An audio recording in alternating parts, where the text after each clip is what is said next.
Okay, if you'd just like to tell us a little bit about how you came up with the Still in Love with You solo, a bit of the history behind the solo, because it's a very famous solo. Yeah, it was originally done as a three-piece with Gary Moore, when Gary joined in between Eric leaving and myself and Scott joining. Right. Can you say that 10 times fast? It was really done. No, there's quite an interesting story as far as this goes, because it's got a lot to do with Lizzie getting signed with me and Scott in the band to Phonogram, because there was a bit of lying went on. I was telling you earlier, I went down to Pebble Beach, and they had a lot of demos all ready to go. One of them being Still in Love with You, with Gary on it. And cut a long story short, basically, we did a few overdubs on some of the tracks, and this track, I really didn't feel that there was an awful lot I could do at that stage. I was only 17, to top what Gary already had on the track. Although Frankie Miller, who was there doing the backing vocals at the time, kept going, "Robbo, do the guitar." I said, "No, okay." I do it now, but at that time, a bit too young. Right. Gary was a wee bit too far in front of me, and I didn't want to do it. So the solo basically went on the Nightlife album as Gary had played it. Right. But that's not what the record company were told. Ah. Because the band were looking for a deal. Of course, yeah. So, and this is in one of the books, I think Chris O'Donnell actually admitted to this one. They actually took the tapes, the demo tapes, to Phonogram and said, "Well, we've got this 17-year-old guitar player, listen to this," and put Still in Love with You on, and in fact it was Gary playing it and not me. Having said all that, I don't feel too badly about it, because it sort of became my song. Yeah. In a lot of ways. I think the live version is the one that most people know. Yeah. And if you were to ask a Lizzie fan about the Still in Love with You solo, they would probably refer to the one on Live and Dangerous as being the sort of the one that most people identify. Oh yeah, certainly. But you see, when we released Nightlife, we'd signed to a new label.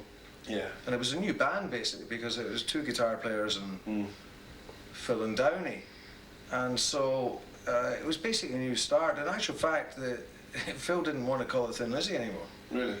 No. That was down to the management saying, "No, well, you've made a name as what we've got to go ahead with that name." Right.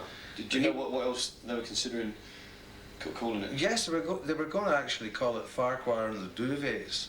That's I can see how they weren't really arrived at that. They weren't. No, no. There was no other name up at the time, but we do know that Phil didn't want to call it Thin Lizzy anymore. Right.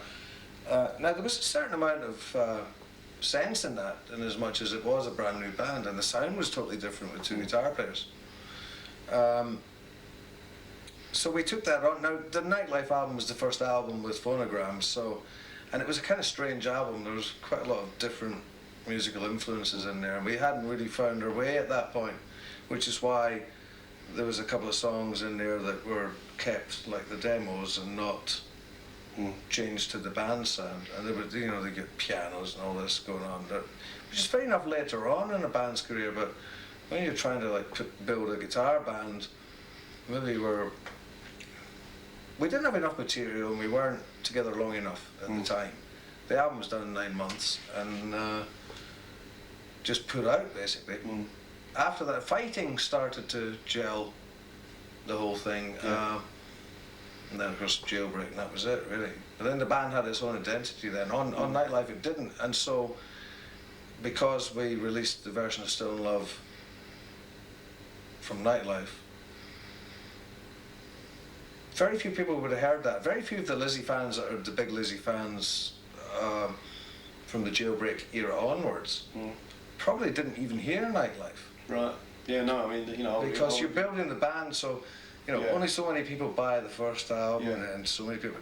So by the time we hit, the end of Fighting, it was starting to happen. But the song was such a classic guitar love song, and I've tried writing songs like this ever since. Can't do it. No. Now that song has never been out of our set since the very first day we hit the stage till I think the day Lizzie finished. Because there was no way, and I said this, Phil wanted to throw it out at one point. And I said, we can't. We just can't do it because we're going to go out. And it's not a hit single or anything, you see. Usually you have arguments with people about, oh, we don't want to play this anymore, you know, because you've had enough of it. It's been played on the radio and it's a hit single or whatever, and you don't want to do it anymore. This was a bit special, and you knew it was, simply because people that would come to the gigs, not knowing too much of the Lizzie stuff, would go away thinking of that song. And it was very much a live thing, so it developed into a song that I developed myself for my playing, and that the band developed as a live track. I think also it's a bit like the kind of Led Zeppelin, you know, their Stairway to Heaven